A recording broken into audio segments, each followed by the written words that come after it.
ಭೀಮ್ ಧ್ವನಿ ನ್ಯೂಸ್ಗೆ ಸ್ವಾಗತ. ಬಾಗಲಕೋಟೆ ಅಯೋಧ್ಯೆ ಶ್ರೀರಾಮ ಮಂದಿರದ ಹುಂಡಿ ಕಳವು ಪ್ರಕರಣ ಖಂಡಿಸಿ ಕಾಂಗ್ರೆಸ್ನಿಂದ ಪಂಜಿನ ಮೆರವಣಿಗೆ.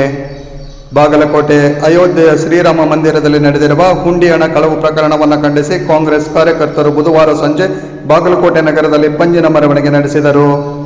ಮಂದಿರದ ಹುಂಡಿ ಹಣ ಕಳವು ಪ್ರಕರಣದ ವಿರುದ್ಧ ಆಕ್ರೋಶ ವ್ಯಕ್ತಪಡಿಸಿದ ಕಾಂಗ್ರೆಸ್ ಮುಖಂಡರು ಹಾಗೂ ಕಾರ್ಯಕರ್ತರು ಪ್ರಕರಣದ ಕುರಿತು ಸೂಕ್ತ ತನಿಖೆ ನಡೆಸಿ ತಪ್ಪಿತಸ್ಥರ ವಿರುದ್ಧ ಕಠಿಣ ಕ್ರಮ ಕೈಗೊಳ್ಳಬೇಕು ಎಂದು ಆಗ್ರಹಿಸಿದರು. ಮಾಜಿ ಸಚಿವ ಅಜಯ್ ಕುಮಾರ್ ಸರ್ನಾಯಕ್, ಬಿಟಿಡಿ ಅಧ್ಯಕ್ಷ ಪ್ರಕಾಶ್ ತಪಶೆಟ್ಟಿ ಹಾಗೂ ಜಿಲ್ಲಾ ಕಾಂಗ್ರೆಸ್ ಪ್ರಚಾರ ಸಮಿತಿ ಅಧ್ಯಕ್ಷ ನಾಗರಾಜ್ ಹತ್ಲಿ ಅವರ ನೇತೃತ್ವದಲ್ಲಿ ನಡೆದ ಪಂಜಿನ ಮೆರವಣಿಗೆಯಲ್ಲಿ ಕಾಂಗ್ರೆಸ್ ಕಾರ್ಯಕರ್ತರು ಭಾಗವಹಿಸಿದ್ದರು. ನಗರದ ಪ್ರಮುಖ ಬೀದಿಗಳಲ್ಲಿ ಪಂಜಿನ ಮೆರವಣಿಗೆ ನಡೆಸಿದ ಕಾರ್ಯಕರ್ತರು ಹುಂಡಿ ಕಳವು ಪ್ರಕರಣವನ್ನು ಖಂಡಿಸಿ ಘೋಷಣೆಗಳನ್ನು ಕೂಗಿದರು. ಈ ಸಂದರ್ಭದಲ್ಲಿ ಕಾಂಗ್ರೆಸ್ ಮುಖಂಡರು, ವಿವಿಧ ಘಟಕಗಳ ಪದಾಧಿಕಾರಿಗಳು, ಕಾರ್ಯಕರ್ತರು ಹೆಚ್ಚಿನ ಸಂಖ್ಯೆಯಲ್ಲಿ ಉಪಸ್ಥಿತರಿದ್ದರು. ರಾಮ ಮಂದಿರದಲ್ಲಿ ಅಲ್ಲಿ ಕಾಣಿಕೆಯನ್ನ ಲೂಟಿ ಹೊಡೆದಂತ ಸಂದರ್ಭದಲ್ಲಿ ಇವತ್ತೇನು SIT ಮುಖಾಂತರ ಇನ್ವೆಸ್ಟಿಗೇಷನ್ ನಡೀತಾ ಇದೆ. ಈ ಸಂದರ್ಭದಲ್ಲಿ ಸರ್ಕಾರ ಅಲ್ಲಿ ಯಾರ್ಯಾರನ್ನ ಅರೆಸ್ಟ್ ಮಾಡಿದಾರ ಅನ್ನೋದು ನೀವೆಲ್ಲ ತಿಳ್ಕೋಬೇಕು. ಅಲ್ಲಿ ಯಾರು ಅರೆಸ್ಟ್ ಮಾಡಿದಾರ? ಡ್ರೈವರು, ಪ್ಯೂನು, ಕ್ಲಾರ್ಕ್ಗಳು. ಅದರಲ್ಲಿ ಟ್ರಸ್ಟ್ ಐತಿ, ಆ ಟ್ರಸ್ಟ್ ಪದಾಧಿಕಾರಿಗಳು ಇಲ್ಲಿವರೆಗೆ ಯಾರು ಅರೆಸ್ಟ್ ಮಾಡಿಲ್ಲ.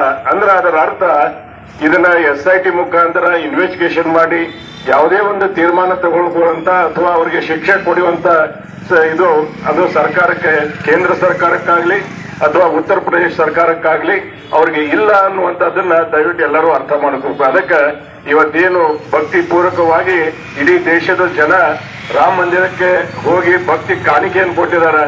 ಅದು ಹಣದ ರೂಪದಲ್ಲಿ ಇರಬಹುದು, ಅಥವಾ ಚಿನ್ನದ ರೂಪದಲ್ಲಿ, ಅಥವಾ ಬೆಳ್ಳಿ ರೂಪದಲ್ಲಿ, ವಜ್ರ, ಹೀಗೆ ನಾನಾ ರೀತಿಯಲ್ಲಿ ಕಾಣಿಕೆಯನ್ನ ಜನ ಕೊಟ್ಟಿದ್ದಾರೆ. ಈ ದೇಶದ ಜನ ರಾಮನ ಮೇಲೆ ಒಂದು ಭಕ್ತಿ ಇಟ್ಟು. ಆದ್ರೆ ಇವತ್ತೇನ್ ಮಾಡಿದಾರೆ, ಅಲ್ಲಿ ಟ್ರಸ್ಟ್ ಅಲ್ಲಿದ್ದಂತ ಎಲ್ಲ ಪದಾಧಿಕಾರಿಗಳು ಎಲ್ಲರೂ ಸೇರ್ಕೊಂಡು ಅದನ್ನ ಲೂಟಿ ಹೊಡೆಯುವಂತ ಕೆಲಸ ಇವತ್ತು ಏನ್ ಮಾಡಿದಾರೆ. ಅದಕ್ಕೆ ನಾವು ಅದರ ವಿರೋಧ ಪಡಿಸಿ ಇವತ್ತು ನಾವು ಈ ಪಂಜಿನ ಮೆರವಣಿಗೆಯನ್ನ ನಾವೆಲ್ಲ ಕೈಗೊಂಡಿವಿ.